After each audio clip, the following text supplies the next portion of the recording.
many times we forget to miss, like we focus more on the body, and then the mind actually matters. And that's why this presentation. So let's get deeper look here with the mind. So Ayurveda's view on mind, when we are going to talk first on that. But truly, in general, what is Ayurveda's view on even the human being, right? How does Ayurveda look at human being? Let's take that look first. And this is crucial to understand, because still the exact concept of minds are not that much clear in the conventional science. And we still way differ way more than how the conventional science goes. So the human being is consist of three aspects according to Ayurveda. And that's why this you must be seeing this thing, this logo almost. And it's not about the logo I'm talking about, but the picture which clearly depicts that one aspect is body, which we all know. The other aspect is mind. And yes, the third aspect is spirit, soul, or whatever you would call self, inner self. So it's not that straight of that, okay, yeah, these are the three things, and that's how your life becomes.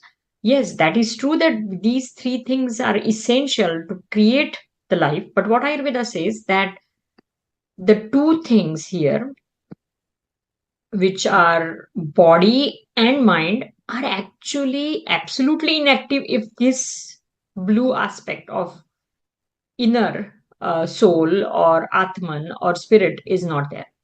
So, what I'm trying to explain here is that this soul, or the true you, or the deeper inner self, or the unchanging pure consciousness, has actually two levels of what we call it as a tools.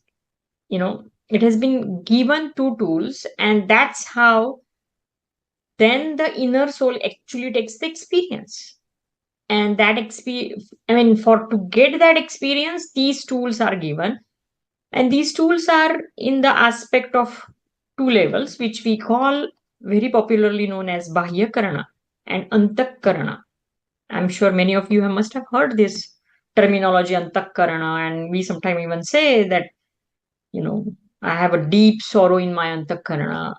But what exactly it is this? And why do we call this Bahya Karana and Antak Karana? So the Bahya means external and Anta means internal, but Karana means tool, sadhana, something which has been given as an instrument to that Atman, or the self or soul or spirit, whatever you would call it, or consciousness, the true consciousness, the pure consciousness. And so this is, again, it's not just, oh, one would say, oh yeah, Bahyakaran means body and Antakaran means mind. So it's not really that straightforward. Also, there is also something more, much deeper, which we need to understand, and which Ayurveda has very clearly and very extensively explained also. So when we say Bahyakarana, of course, it comes with the body. So the whole body, what you see is Bahyakarana is being considered there. But at the same time, you also have what we call it as a Indriya. So Indriya, what is the meaning of Indriya? Indriya is nothing but the senses. So these senses are very, very important there. And they make your external instrument, or the Bahyakarana. And then comes the Antakarana. And then Antakarana is also, somebody would say, oh yeah, Antakarana means at least mind. And that is true. But this is something not that just mind. We have to understand there is also four aspects, like how Bahyakarana, or the external aspect, has two things. And two things means two major things. So again, as you are very well aware that when we say senses, there are five senses, correct? And so these five senses are there, and the body as a whole body is considered. So that's how it, even if it is two, actually I would say still six there, right? But in this same respect, the Antakarana has again the four layers. And these four layers, let's see, take a look at these four layers. So the first one is called as manas, and which is again popularly understood as mind. But this mind is something different than this whole vast Antakaran mind. So how is that different? Because this is the one which is actually processes the all sensory perceptions. This is the one which is with that duality. This is the one which makes you cry or makes you happy. Or this is the one which gives that boost of zeal and the same time can make you depressed. So that constant dual aspect would be with that mind, and that is this mind, which is no means of the whole mind, but at the same time that is also called as manas. So that is one. Then second thing comes as a buddhi. Again, buddhi, if we could translate that, we can translate it as an intellect. See, this intellect is that faculty of the antakarana or internal aspect, which actually analyzes, which actually discriminates, which actually judges, which actually decides that what is good and what is bad and how one should proceed. And it is also been believed that each and every cell is blessed with this buddhi or the intellect. And that is the reason how our body knows how to heal itself. And then if you remember and recall that in very first series, I said that body knows how to heal itself. Now, where does this body or the cells of the body would know all these things? That exactly comes from this intellect or the buddhi. And it again uh, goes with the each and every cell. Then comes something which we call it as a ahankara. And ahankara, again, translated as a ego, but here it is no means of the pride or the, uh, you know, some kind of ego again in that respect. Ego, it is not that, but it is more as that I-ness. So where that feeling of I is there, or I am being is there, the one who feels that he is doing everything, the one who feels that okay, he is experiencing everything, and that sensory aspect of this inner intellect, inner antakaran chatushta, that is called that ahankara. So that is also again the aspect of this whole mind. And then lastly comes the chitta. And this chitta is nothing but the what you how you can define it as a storehouse of all the memories and impressions of the all the lives, and maybe lives also previous life, it could be also there could be these impressions there. And that's how the faculty of these four together also can make the mind. So in English, there is only one word, and that's why we're using that mind. But these are the four layers of mind, you can say. And ultimately, the main focus, excuse me. So the main focus which we talk about would be always this first mind. So just that background I wanted to give, and now let's come back to our main topic, that how ultimately we have to why this mind really matter for our harmony, for our health, for our stability and everything. So body and mind are absolutely intertwined. You can think about then it is like practically impossible for us or for anybody to actually remove or separate that, oh, this is that is separate, let's keep the mind separate and let's keep the body separate. Impossible. That is not practically would happen. Someone can try to forget the body for some reason, for some time, with the aspect of yoga, with the aspect of dhyana, with the aspect of some other mental powers, but in reality they are still intertwined. And in a general lay person, it is not possible to remove that. And I can give you many examples. that how they actually, constantly go together. Just think about something comes in front of you which is absolutely unpleasurable, or something maybe more frightening, or some more fearful, or anxiety will create that kind of thing, and you would see immediately, you will get the goosebumps. Not necessarily that you have to see something, even if you hear something sometime, that aspect can happen. Or as you have always seen that, when you get someone gets angry, obviously anger happens in the mind, but the body can show that, and blood pressure rises. So these kind of interconnectedness absolutely we see always, all the time, and that's how body and mind are intertwined. Well, Ayurveda is all about health. We know that, right? And because we know that Ayurveda is about health, that actually matters, that the healthiness is the major aspect. Focus on healthy. How do we bring the health? That is the major aspect of Ayurveda. I have mentioned this that in the first presentation also, that my our whole intention, or the Ayurveda's main intention, is to protect the person who is healthy, and then if the disease arises, then you know treat that disease also. So having said that, when we have so much clarity about the health, let's understand how we can not even fall sick, or not even avoid the uh, disease. Now, when we are saying that keeping ourselves constantly healthy and really truly want to avoid the disease, then how do we really avoid the disease unless until we know the real root cause of disease?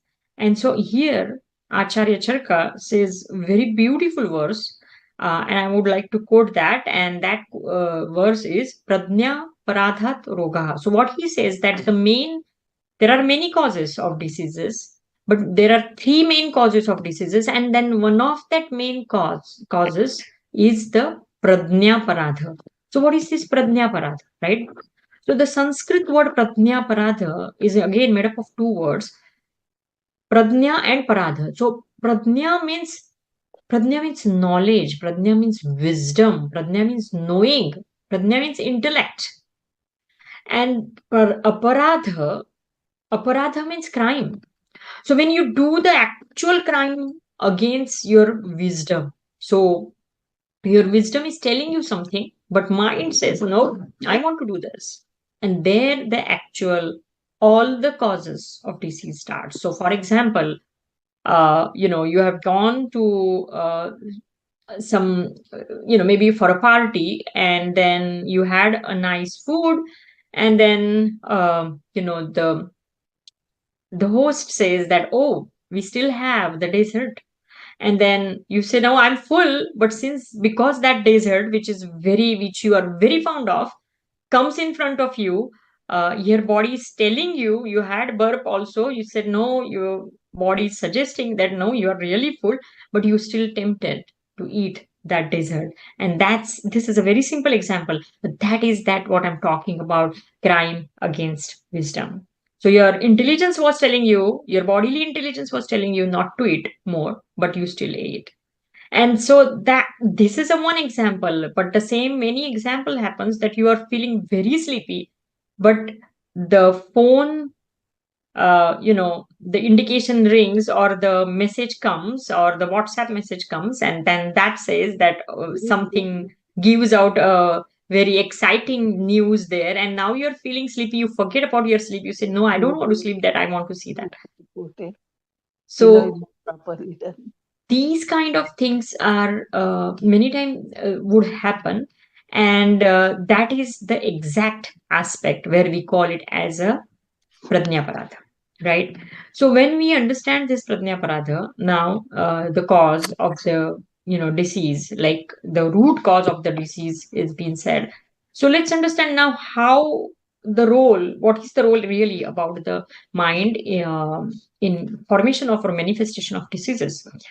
So as I said in the initial aspect also, that yes, it gives you the whole you cannot really separate it out, the body and mind together, because they are constantly together and you cannot really separate them out. So when you want to really work on the avoiding diseases, you do have to not just work on the bodily aspect, but you have to work on the mind aspect also. Here, I would like to give you another very excellent analogy. If I can show you this, that you can just take a look here. That this is a this is a printer, and this is a monitor. You can see here, and you can assume this as a computer. So what happens, computer, that you when you give a print uh, command, obviously whatever on the monitor gets printed, and you get the printout. And actually, if you use this analogy for understanding the body and mind, you will find that it actually is that. Because what it really here happens is that in your mind level, something is happening, and literally that kind of starts showing on your body.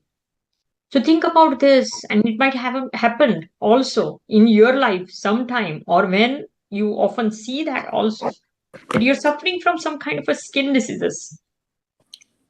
And what happens? You have a stressful meeting, and now that itching started. Not necessary skin diseases. You are suffering from maybe some joint pains. And what happens? Certain, you had some other issues going on in life, and now the pain is started. So every time you would see that this whole thing kind of goes to back to mind. I can give you more examples as I have already given this.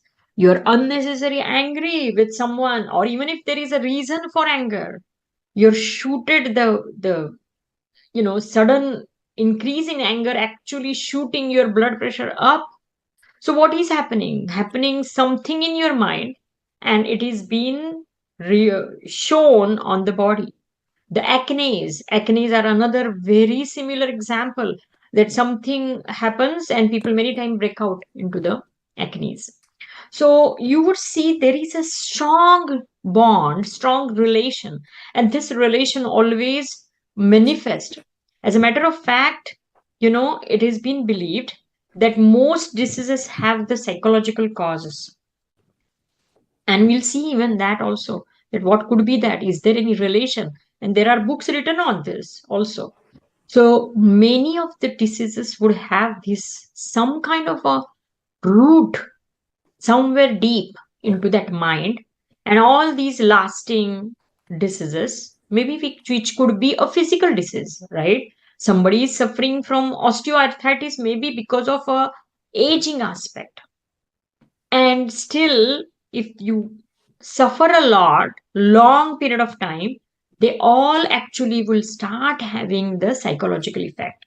And it could be true for anything. Someone is suffering from upper GI problem or GERD or the hyperacidity, and then constantly is like every day he is suffering from that, and that can ultimately take him to the psychological, psychologically he's not going to feel better. Forget about that, even think about something acute like fever, and suddenly you get a fever and you are like suffering from 102 fever, 103 fever, and would you think that your mind will be happy? Most of the time impossible. You are definitely going to feel irritated or depressed or anxiety, or something is going to happen. It's not the immense happiness would come as you are suffering from that particular disease. So there is a strong connection, and this connection is being actually noted also. So let's see what is that relation, what is that, how that relation is can be understood between your emotions and your illnesses. So I have some quick you know list of emotions here, and against that I have tried to write it down, which is popularly believed that this could be the actual manifestation of this particular feeling, particular emotion. So for example, egoistic person many time would have the joint pain. Someone who is a dishonest, then have many time, it could show the throat diseases could come up. Again, remember, last in the last slide also I showed this, this is exactly what is happening. Something is happening into the mind, and that is kind of in getting printed out on your body. So anger or irritation, and this is absolutely common. I have seen this in the practice also, that people would sometime actually end up in having certain kind of a disorders, or even the gallbladder problem, or the fear is related to the rectal and the bladder problems. Many time those who especially females would be in the menopausal age and have this kind of anxiety coming up, and they many times show these kind of a relation also. The worries and pancreatic problem are so common. You would see that the type 2 diabetes, which is related to pancreatic problems, absolutely on the high rise. And the reason behind that high rise is that everybody is definitely worrying or under stress, and that immediately stress related induction of the disease happens. The impatience and the impulsiveness obviously pays for the heart diseases or the small intestinal disorders, IBS, or any kind of bowel inflammatory disorders would be precipitated if that person is impatient and impulsive. Again, suppressing sorrow itself is another a huge cause of creation of many type of diseases, and sometimes it can lead to some type of a lung or a lung cancer, or some kind of that type of disorders, which could be really a big one. And that's the reason, another reason why Ayurveda constantly talks about that how do we really balance the mind, how do we really make our mind clear, how do we release that mind, and is there any other way that your mind itself becomes stronger. So what could be that which would actually, recommendation, Ayurveda's recommendation, which will give us actually that will make, this mind actually pretty good, or this mind make the mind as a, the well-being would be achieved of this mind. So to understand that, let's take a Ayurvedic approach, and as we always say, 3 Sutri Ayurveda, which means the any treatment modality is generally being focused on the three aspect of Ayurveda, and that's those three aspects are food, or you could say diet. Then we say in Sanskrit as ahara, and then the second aspect is vihara, which is the lifestyle.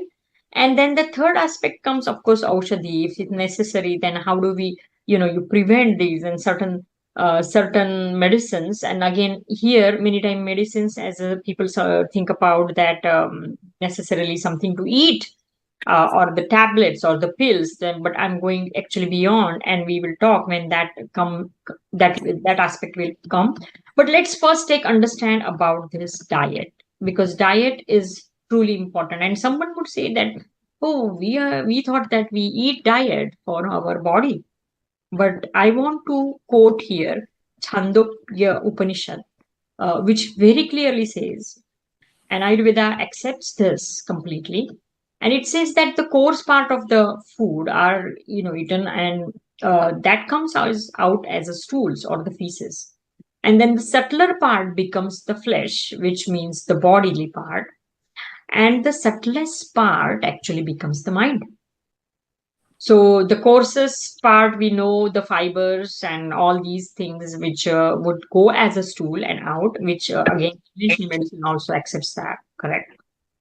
And then the subtler part becomes the nutrients, and those nutrients being absorbed by the blood, and that's how. So that also we know. But here, the Chandogya Upanishad further says this subtlest, the most subtler part actually becomes your mind. So how much important what you eat is, that really it shows.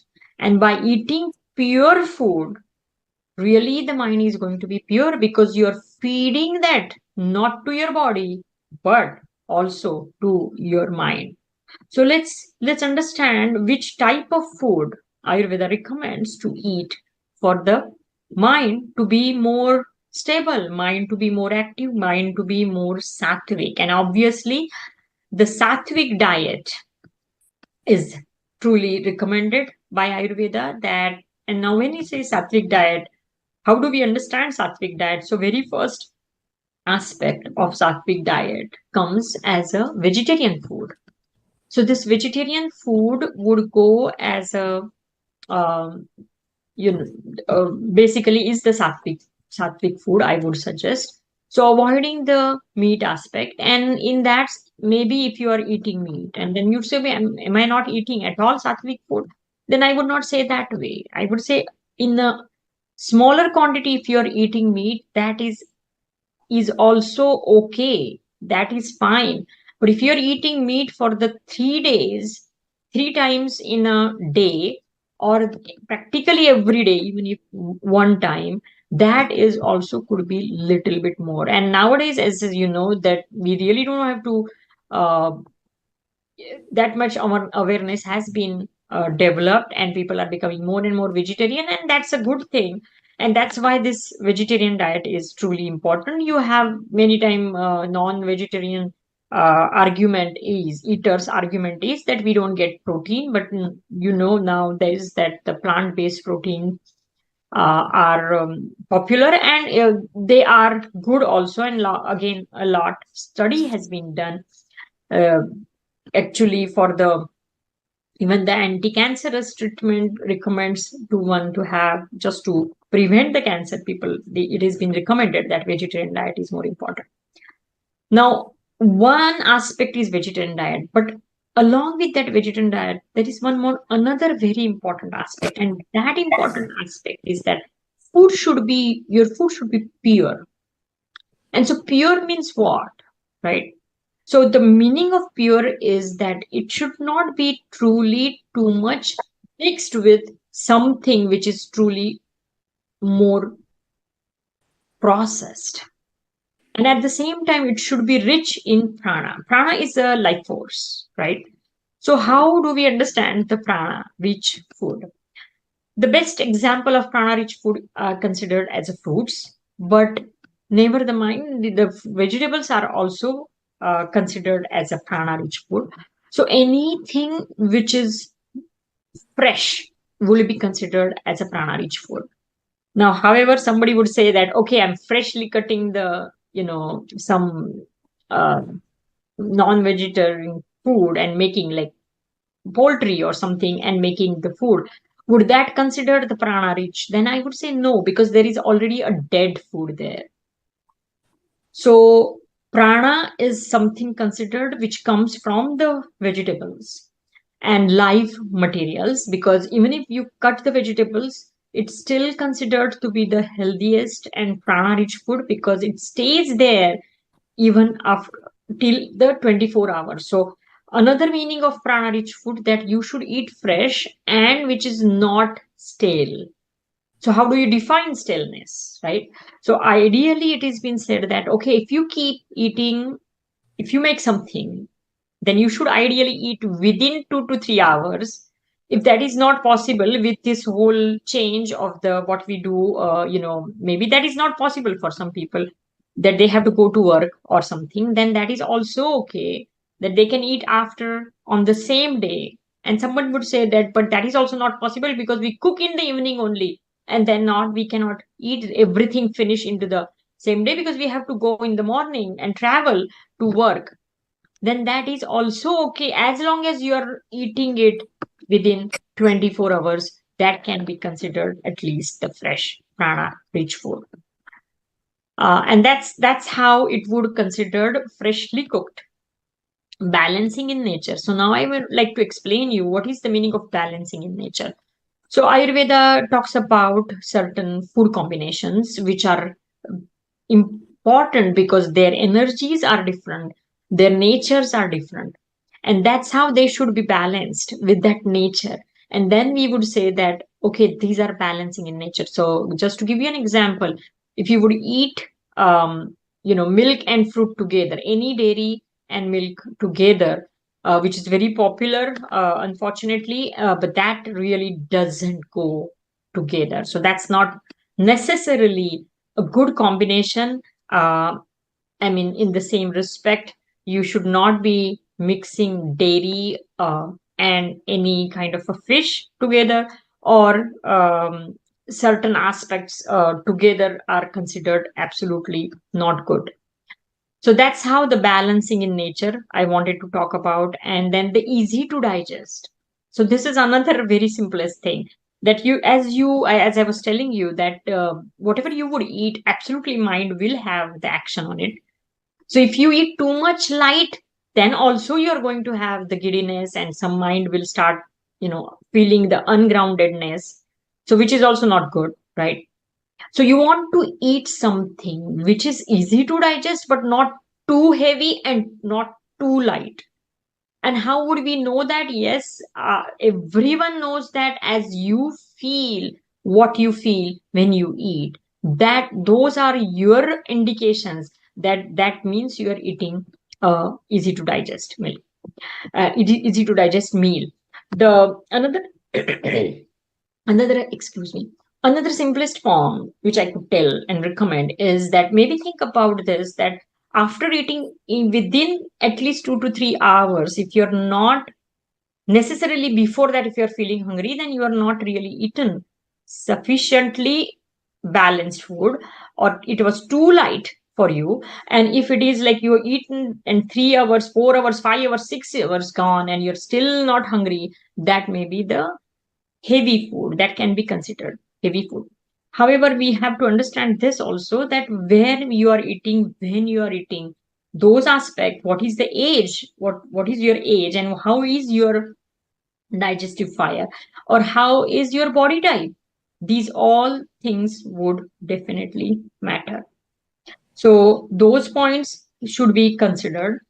Then another aspect, again, I don't think I have to really explain much about organic food. And there is a sufficient awareness nowadays that people would understand that why do we have to eat the organic food. Those pesticides, those the colors or the artificial sweeteners, all these foods really are not good for our body. Our body really doesn't know how to digest them. They are actually the waste material for our body, and then why we should eat them. Many times people do this mistake also, that they go for the organic food, but they go organic food in a tin, so the can, right? So what's the use there of the organic food if you're taking just organic, because it is made organic without grown without pesticides and all these things, but they are not, ultimately they are preserved, means they are not fresh food. Then that type of organic food is not really going to help you much, and that should not be your focus. So that's the one thing. And also sometimes people eat under the name of organic something which is highly processed. So there is also no point in eating that type of organic food. So remember that not that all that type written always organic means necessarily the sattvic. It still has to have these uh, all other pointers which would make that food really sattvic. Here are certain examples, and again, as I would say, whole grain in the sense of that not really too much processed. Legumes, fresh fruits, cooked vegetables, milk, ghee, nut, oil, everything.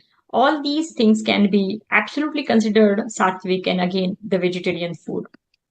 So all these things are absolutely true, that this will make your mind more sattvic, and that's why ultimately the mind will not do any um, pradnya paradha ultimately, so would not do any crime, really be balanced, and so you would avoid the diseases.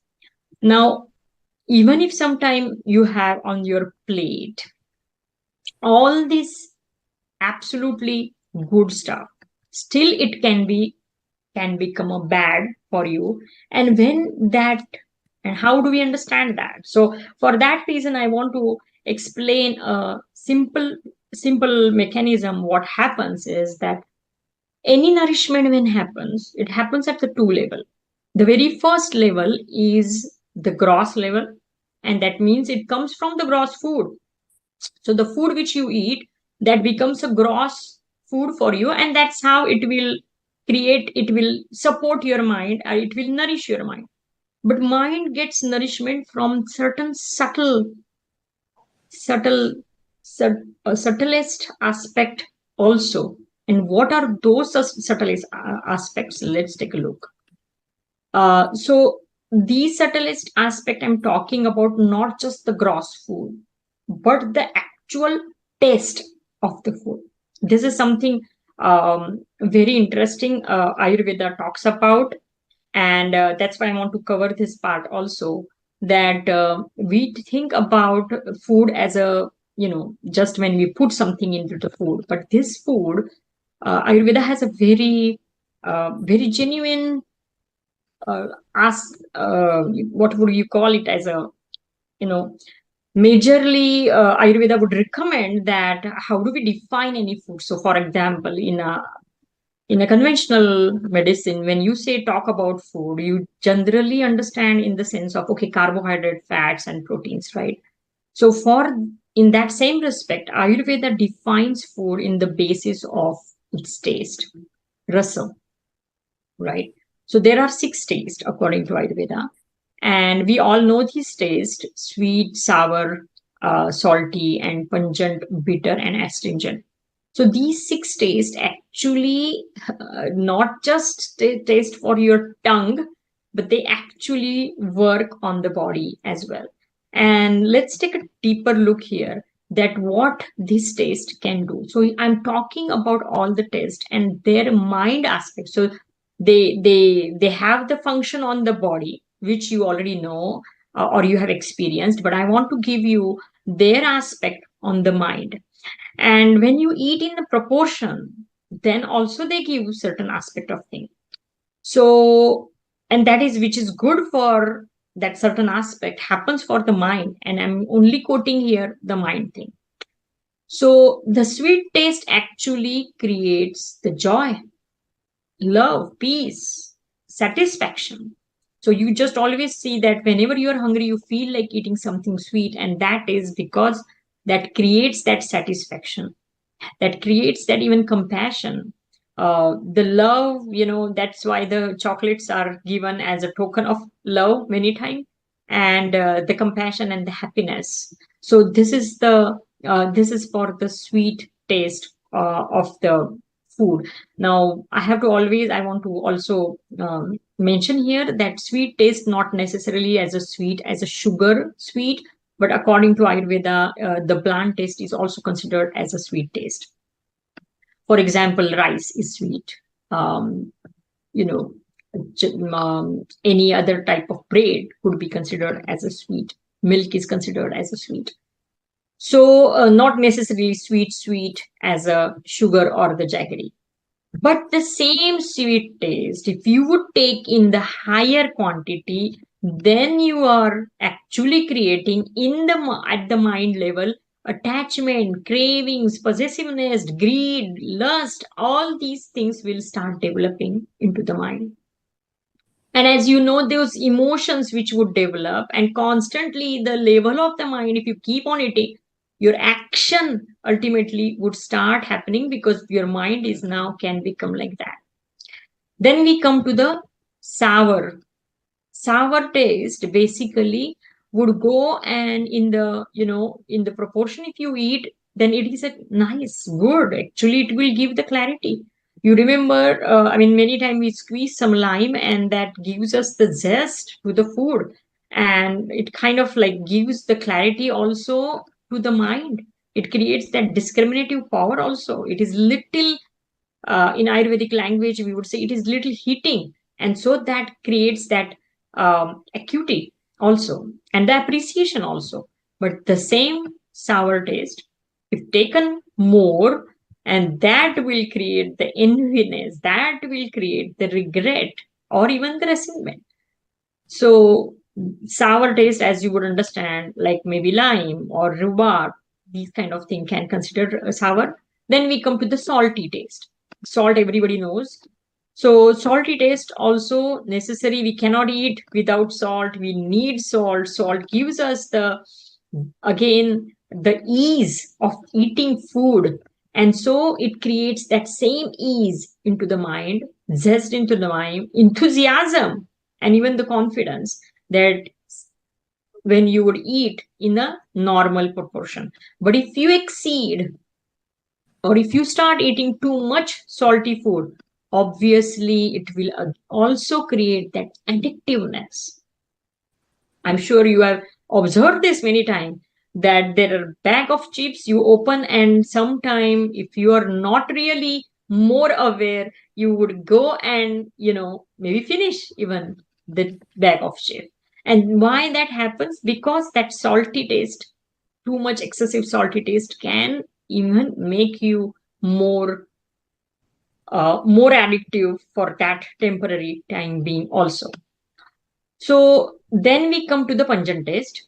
So pungent taste is basically very good. As you know, pungent taste creates that fire in you, and that fire is that fire of ambition, fire of motivation, fire of vigor, vitality.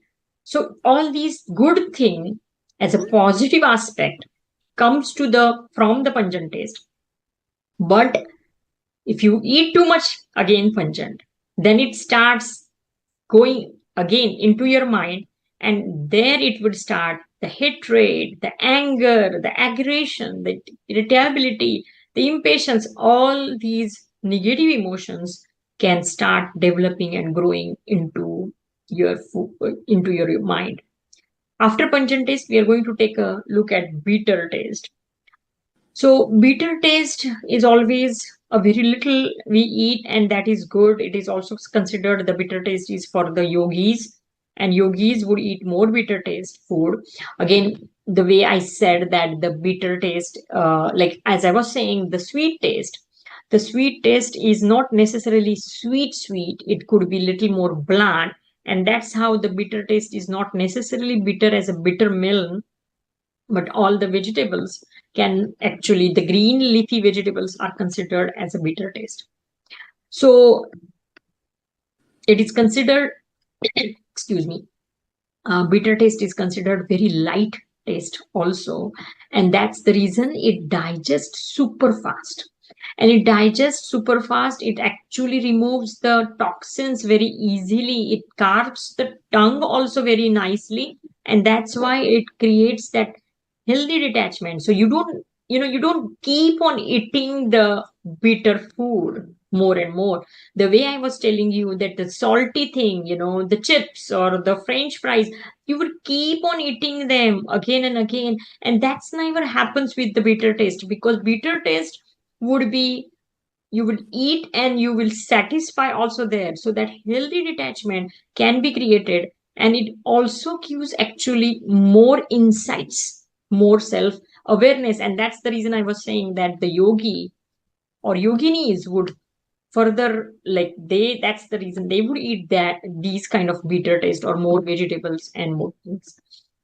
And obviously because they're easy to digest, they're good for reduction approach also. But if you eat too much bitter, then the very first thing will happen is that dissatisfaction, because you would too much now, that healthy detachment is now creating into the negative completely aspect, and that makes you cynical sometime, or the spaces you can maybe space out, or the disillusionment can happen, or the nervousness can develop, or the agitation can develop, or even the anxiety can develop.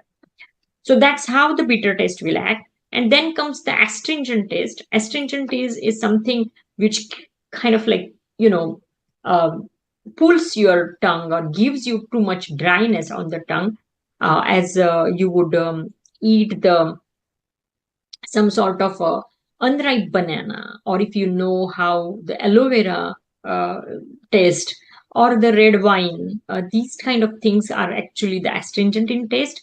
And in proportion, that taste is also good. Something which you would eat with that taste will give you the absolutely stability, groundedness. You are more organized, you become more optimistic. But if it exceeds, then the fear again, that heaviness, you can become possessive, you can become extremely rigid, you can become even sad, and then the anxiety can also kick in slowly. So these are the effects of the six taste. If you eat in proportion, well, very well, and if you would exceed, then they will also cause some type of action on your mind. Along with this influences of external factors also can happen. So I was talking about only the food aspect, right? So other than food, subtleness we have already seen, and here these external factors can also actually create the influence. So what are these external factors? So these external factors, that how the food is grown or prepared. So this is, grown, we can understand that, sattvic food and all, but prepared has to be really understood well, that when you are cooking food, what type of mental thoughts are going on in your body and in your mind. And you can actually, they can actually transfer into food. It is believed always that mother's food is, which mom makes for you, is always good. Why? Because her emotions for you are always highest, and that's how it makes really good. So another very important aspect is the group of people around you when you are eating. So maybe on your plate, everything is freshly made, nicely cooked, with right combination made, absolutely sattvic food, absolutely organic food, and still, if there is people around who are sitting next with you are absolutely mad at you, or maybe with some other disagreements with you or something other thing, then that no matter what beautiful or no matter how much healthy food would be on your plate, it is of absolutely no use. So what are your emotions when you are sitting? What is that atmosphere around you? Whether it is a healthy or a stressful atmosphere, and how you are grasping that atmosphere in your mind can actually affect your digestion. So Ayurveda actually says that if you are upset, if you are unhappy, or if you are really not in your good or happy or the balanced mood, ideally you should avoid even eating food, because that food is in any way not going to get digested well, and that is whatever it is going to create will be not the obviously the end product will not be a good thing, and we definitely don't want something which is not good. So the state of mind is very very important. You might have heard the story that in a a farmer was there, and he used to keep a goat, and he used to have one tiger also. They used to keep both of them same places, in front of each other, properly tied and properly in the cage. But that goat would never gain the weight, because she would always see the tiger whenever she would eat the food, and so always in that fear. So that's it's a true that how that the state of mind really acts. I want to give you quickly one another very important aspect, that how these subtle impressions really work. And this is the study done, and I want to show you this study which was done by a Japanese scientist. And what he did, and you might have seen this study also, but I want to definitely share this with you, that so that's Dr. Motsuta was a very is a very great scientist, and he has this crystal photography. So what he did, he took the polluted water in a one glass, and he kept that, and he took a picture of that glass, and then the same polluted water. I mean, when he took that water, this is how the polluted water would show into the crystal photography. Then he took that same polluted water and he prayed with that water. Every day he prayed with that water. least for 30 days and look how the change would happen. You would see that one more thing he did, and what he did took the water and he did this, that, one glass of water, and said, every you make me sick every day. He did not drink that water or anything, just treated that water with this bad words, whereas this other water he took and treated with good word as a thank you or the gratitude.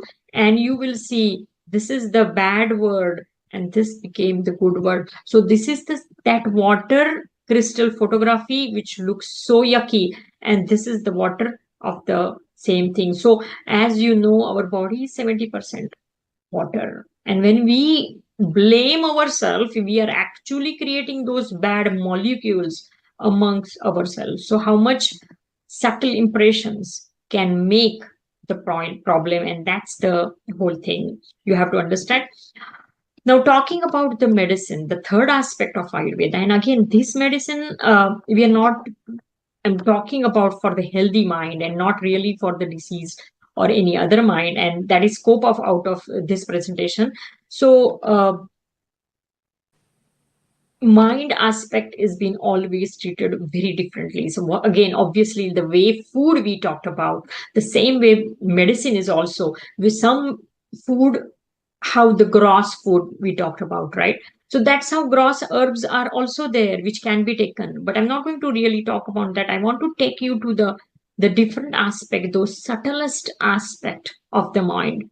And these subtle aspects actually work, and they are created in Ayurveda as the subtle therapies. So as you could see this brain, and there is, brain is considered as an office of mind, right? So the different part of brain can actually show the different aspect of the mind's certain abilities, and that's how we choose different modalities, and most are the sensory modalities. And that's how the you could see that the aromatherapy really works wonderful for that mind. So different aromas can help you to calm down or create you the happiness. Not only just the aromas, but colors also can be doing that. So the color therapy, each color has some relation with your mind, and that can be definitely utilized as a treatment modality, as a well-being modality. Then there is an aspect of the mantra chikitsa that is also considered as a subtle therapy, because you hear those sounds, and that sound hearing can create a very positive impact in you. In fact, the definition of mantra is considered as a manana jayate iti mantra. So one who can go inside the mind and establish those qualities with which it goes, and that is mantra. So mantra chikitsa is also very, very good. The Jain therapies, you might have heard some people use that. That is also Ayurveda recommends. And then the music, simple music, the different ragas we are placed with the Indian classical musics are, there is a huge again relation. Each raga has some aspect on the bodily healing aspect, and that's how that also works. And amongst all these, the best medicine, if you would ask me, for mind, and which really works wonders, and that is dhyana, that is meditation, that is must. I have mentioned this in the last my presentation also, that how meditation really every day, it should be done every day. It should be your like a daily dose, and it is truly, because meditation doesn't only create the satisfaction of your or the calmness into your mind, but it also creates the awareness, your true awareness, who you really are. And that is the real answer for all psychological disorders, as well as your best bet for your stress management. Because again, the stress is a inevitable part of the today's life. And though, how do we manage the stress? And self awareness or the true awareness is the ultimate solution for all type of stress management. And so with that, I'm concluding this session. And thank you so much for your patient listening. I know I'm like very on the top of the hour, but we can still take the questions, and I'm opening the floor for the questions. Please go ahead if anyone has any question or comment.